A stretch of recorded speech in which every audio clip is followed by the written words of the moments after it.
السلام علیکم ورحمۃ اللہ وبرکاتہ۔ بسم اللہ الرحمن الرحیم۔ رسول اکرم صلی اللہ علیہ وسلم کی زندگی کے آخری لمحات، وصیت لکھنے میں حائل ہونا۔ شدید بخار اور نہایت ہی تکلیف کے باوجود رسول اللہ صلی اللہ علیہ وسلم حضرت علی علیہ السلام اور فضل بن عباس کا سہارا لے کر لوگوں کو نماز پڑھانے کے لیے گھر سے مسجد میں آئے تاکہ ان مفاد پرستوں کے منصوبوں کو ناکام بنا سکے جنہوں نے خلافت و قیادت کو غصب کرنے کے لیے سازش کی تھی۔ اس مقصد میں کامیابی ہی کے لیے ان لوگوں نے بھی نہایت ہی ہوشیاری سے رسول اللہ صلی اللہ علیہ وسلم کے حکم سے روگردانی کی تھی۔ جب رسول اللہ صلی اللہ علیہ وسلم نے انہیں لشکر اسامہ کے ساتھ جانے کا حکم دیا تھا، نماز پڑھانے کے بعد رسول اللہ صلی اللہ علیہ وسلم لوگوں کی طرف متوجہ ہوئے اور فرمایا، اے لوگوں، فتنہ کی آگ بھڑک اٹھی ہے اور وہ کالی رات کے ٹکڑوں کی طرح بڑھ چلی آ رہی ہے۔ میں نے اس چیز کو حلال قرار دیا ہے جس کو خدا نے حلال کیا ہے، اور میں نے اسی چیز کو حرام قرار دیا ہے جس کو خدا نے حرام قرار دیا ہے۔ یہ آپ صلی اللہ علیہ وسلم کی طرف سے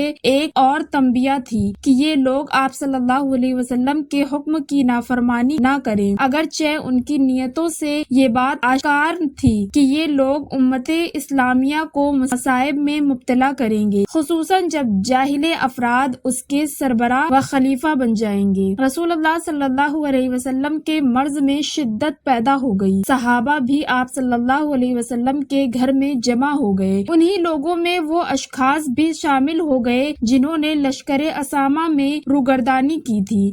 حضرت صلی اللہ علیہ وسلم نے انہیں لعنت و ملامت کی تو انہوں نے کھوکھلے قسم کے عذر بیان کیے۔ اس موقع پر رسول اللہ صلی اللہ علیہ وسلم نے امت کو ہلاکت و تباہی سے بچانے کے لیے دوسرے طریقے سے کوشش کی اور فرمایا، مجھے کاغذ و دوات دے دو تاکہ میں تمہارے لیے ایک نوشتہ لکھ دوں جس سے تم گمراہ نہ ہو۔ رسول اللہ صلی اللہ علیہ وسلم کے اس نوشتہ کی امت کو شدید ضرورت تھی، چنانچہ جب ابن عباس اس واقعے کو یاد کر لیتے تھے تو افسوس کے ساتھ کہتے تھے، سب سے بڑا المیہ اور مصیبت یہ ہے کہ اللہ کے رسول کو نوشتہ نہیں لکھنے دیا گیا۔ جب آپ کے پاس صحابہ میں اختلاف ہو گیا تو آپ صلی اللہ علیہ وسلم نے نوشتہ لکھنے پر اصرار نہیں کیا۔ پھر یہ بھی خوف تھا کہ اس کے بعد ان کے سرکشی اور بڑھ جائے گی اور اس کا نتیجہ اس سے زیادہ خطرناک ہوگا۔ رسول اللہ صلی اللہ علیہ وسلم نے ان کی نیتوں کو سمجھ لیا تھا، چنانچہ جب صحابہ نے قلم و دوات کی بات دہرائی تو آپ نے فرمایا، کیا تمہاری گستاخی کے بعد بھی؟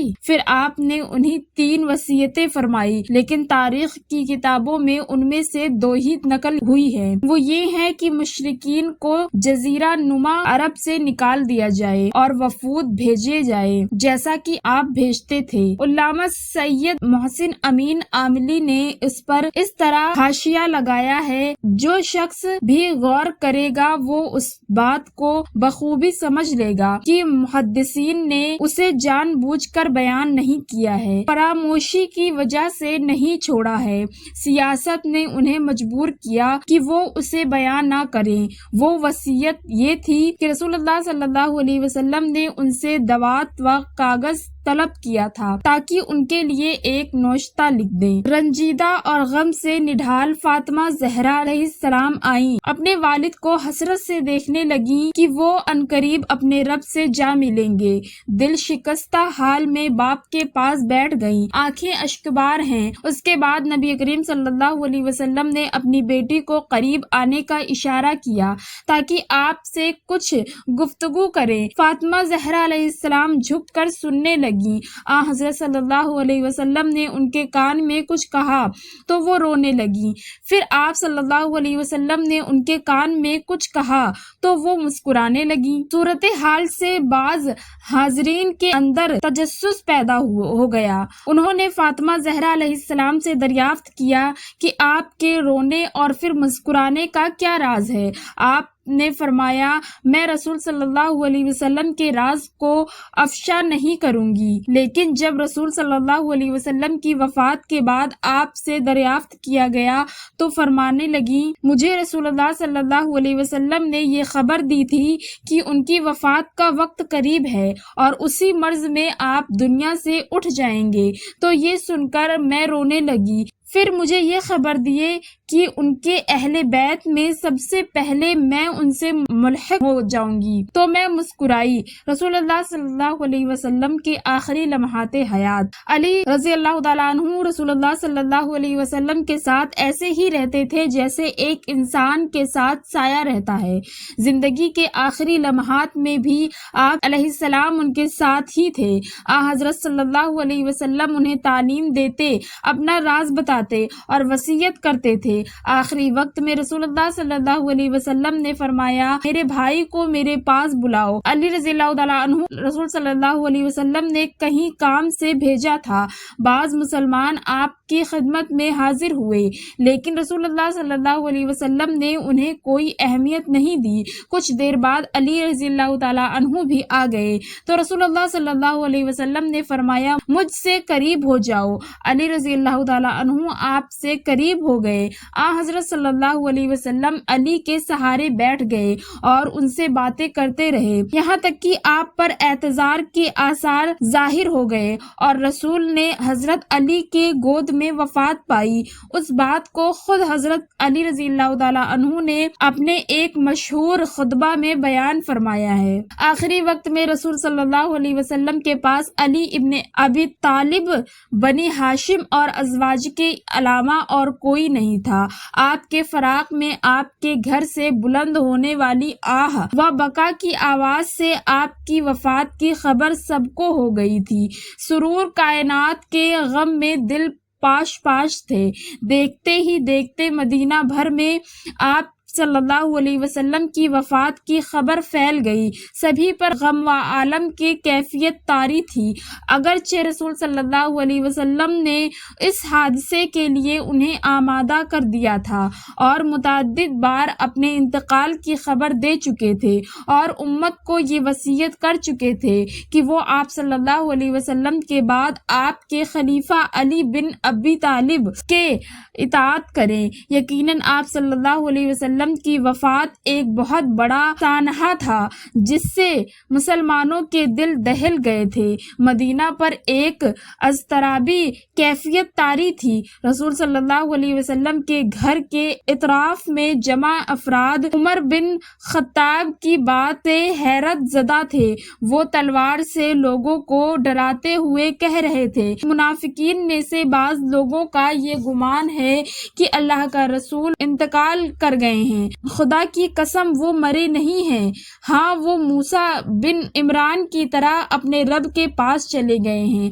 اگرچہ موسیٰ علیہ السلام کی غیبت اور محمد کی وفات میں کوئی مماثلت نہیں ہے، لیکن اس مماثلت و مشابہت پر عمر کے اصرار سے خود ان کے کردار سے پردہ ہٹتا ہے۔ عمر آرام سے نہیں بیٹھے یہاں تک کہ ابو بکر آئے اور رسول اللہ صلی اللہ علیہ وسلم کے گھر میں داخل ہوئے اور رسول صلی اللہ علیہ وسلم کے چہرے سے کپڑا ہٹایا اور تیزی سے باہر نکلے اور کہنے لگے، اے لوگوں سنو، جو محمد کی پرستش کرتا ہے وہ جان لے کہ محمد صلی اللہ علیہ وسلم انتقال فرما گئے ہیں، اور جو خدا کی عبادت کرتا ہے وہ جان لے کہ اللہ زندہ ہے، اسے موت نہیں آئے گی۔ اس سے عمر کا سارا جوش ٹھنڈا پڑ گیا اور انہوں نے یہ گمان کیا کہ گویا وہ اس طرف متوجہ ہی نہیں تھے۔ اس کے بعد ابو بکر اور عمر بن خطاب اپنے ہم خیال لوگوں کے ساتھ سقیفہ بنی ساعدہ گئے۔ انہیں یہ خبر ملی تھی کہ سقیفہ میں ایک ہنگامی جلسہ ہو رہا ہے جس میں رسول صلی اللہ علیہ وسلم کی وفات کے بعد خلافت کا مسئلہ حل کیا جائے گا۔ یہ لوگ حضرت علی بن ابی طالب علیہ السلام کا منسوب ہونا بھول گئے اور یہ بھی بھول گئے کہ انہوں نے خلیفہ کے عنوان سے علی کے بیعت کی تھی، ان لوگوں نے یہ بھی نہیں سوچا کہ اس عمل کو رسول صلی اللہ علیہ وسلم کے جنازے کی بے حرمتی تصور کیا جائے گا۔ علی بن ابی طالب اور آپ کے اہل بیت رسول صلی اللہ علیہ وسلم کے جنازے کی تجہیز و تدفین کے امور میں مشغول تھے۔ علی نے آپ صلی اللہ علیہ وسلم کی قمیص اتارے، غسل دیا۔ عباس بن عبد المطلب اور ان کے بیٹے فضل نے مدد کی۔ غسل دیتے وقت علی علیہ السلام فرماتے تھے، میرے ماں باپ آپ پر قربان، آپ زندگی میں بھی پاکیزہ تھے اور انتقال کے بعد بھی پاک و طاہر ہے۔ پھر آپ صلی اللہ علیہ وسلم کے جسد اقدس کو ایک تخت پر لٹا دیا۔ علی نے فرمایا، بے شک اللہ کا رسول زندگی میں بھی ہمارا امام ہے اور انتقال کے بعد بھی، لہٰذا دستہ دستہ بغیر امام کے نماز جنازہ پڑھیں اور لوٹ جائیں۔ چنانچہ سب سے پہلے آپ صلی اللہ علیہ وسلم کی نماز جنازہ حضرت علی اور بنی ہاشم نے پڑھی اور ان کے بعد سار نے پڑھی۔ اس کے بعد علی رسول اللہ صلی اللہ علیہ وسلم کے پاس کھڑے ہوئے اور کہا، سلام اور خدا کی رحمت و برکات ہو آپ پر اے نبی۔ اے اللہ، ہم گواہی دیتے ہیں کہ انہوں نے ہر اس چیز کی تبلیغ کی جو تو نے ان پر نازل کی، اپنی امت کو نصیحت کی اور راہ خدا میں جہاد کیا، یہاں تک کہ خدا نے اپنے دین کو عزت بخشی اور اس کی بات پوری ہو گئی۔ اے اللہ، ہمیں ان لوگوں میں قرار دے جو ان چیزوں کا اتباع کرتے ہیں جو تو نے ان پر نازل کی ہے، اور ان کے بعد ہمیں ثابت قدم رکھ، ہمیں اور انہیں یکجا کر دے۔ اس پر لوگوں نے آمین کہا۔ پھر دوسرے مردوں نے، ان کے بعد عورتوں نے اور سب کے بعد لڑکوں نے آپ کے جنازے پر نماز پڑھی۔ آپ کی قبر اسی حجرے میں تیار کی گئی جس میں آپ نے وفات پائی تھی۔ جب حضرت علی نے آپ کو قبر میں اتارنا چاہا تو دیوار کے پیچھے سے انصار نے ندا دی، اے علی، ہم آپ کو خدا کا واسطہ دیتے ہیں، رسول صلی اللہ علیہ وسلم کے بارے میں ہمارا جو حق ہے آج وہ حق ہاتھ سے جا رہا ہے، اس کام میں ہم میں سے بھی کسی کو شریک کر لیجئے تاکہ رسول اللہ صلی اللہ علیہ وسلم کے امور دفن میں ہم بھی شریک ہو جائیں۔ حضرت علی علیہ السلام نے فرمایا، اوس بن قولی شریک ہو جائیں، یہ بنی عوف سے تھے اور بدری تھے۔